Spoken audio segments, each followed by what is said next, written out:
9 in the barber shop. It was very quiet in the barber shop. The barber was shaving an elderly gentleman. Captain Cook found this spectacle very interesting, and in order to get a better view, he jumped up on the mirror ledge. "Good night," said the barber. The gentleman in the barber's chair, his face already white with lather, half lifted his head to see what had happened. "Gawk," said the penguin, flapping his flippers and reaching out his long beak toward the lather on the gentleman's face. With a yell and a leap, the gentleman rose from his reclining position, left the barber's chair, and fled into the street, not even stopping for his coat and hat. "Gah!" said Captain. "Hey," said the barber to Mr. Popper, "take that thing out of my shop. This is no zoo. What's the idea?" "Do you mind if I take him out your back door?" asked Mr. Popper. "Any door," said the barber, "as long as it's quick. Now it's biting the teeth off my combs." Mr. Popper took Captain Cook in his arms, and amid cries of "Quark, gah," and "Ork," made his way out of the shop and its back room and out a door into an alley. Captain Cook now discovered his first back stairway. Mr. Popper discovered that when a penguin has found steps going up somewhere, it is absolutely impossible to keep him from climbing up. "All right," said Mr. Popper, panting up the steps behind Captain Cook. "I suppose, being a bird and one that can fly, you have to go up in the air somehow, so you like to climb stairs."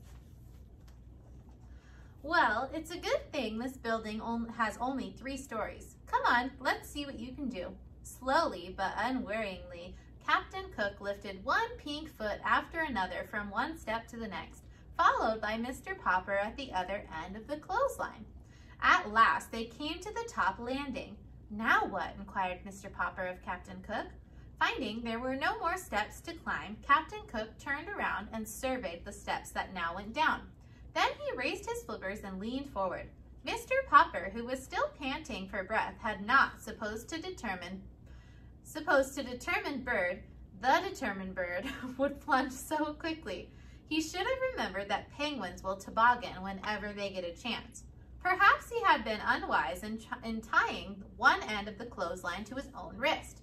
At any rate, this time Mr. Popper found himself suddenly sliding on his own white-clad stomach down the 3 flights of steps. This delighted the penguin, who was enjoying his own slide just ahead of Mr. Popper. When they reached the bottom, Captain Cook was so eager to go up again that Mr. Popper had to call a taxi to distract him. "432 Proudfoot Avenue," said Mr. Popper to the driver. The driver, who was a kind and polite man, did not laugh at his oddly assorted passengers until he had been paid. "Oh dear," said Mrs. Popper when she opened the door to her husband. "You looked so neat and handsome when you started for your walk, and now look at the front of you." "I'm sorry, my love," said Mr. Popper in a humble tone, "but you can't always tell what a penguin will do next." So saying, he went to lie down, for he was quite exhausted from all the unusual exercise, while Captain Cook had a shower and took a nap in the icebox.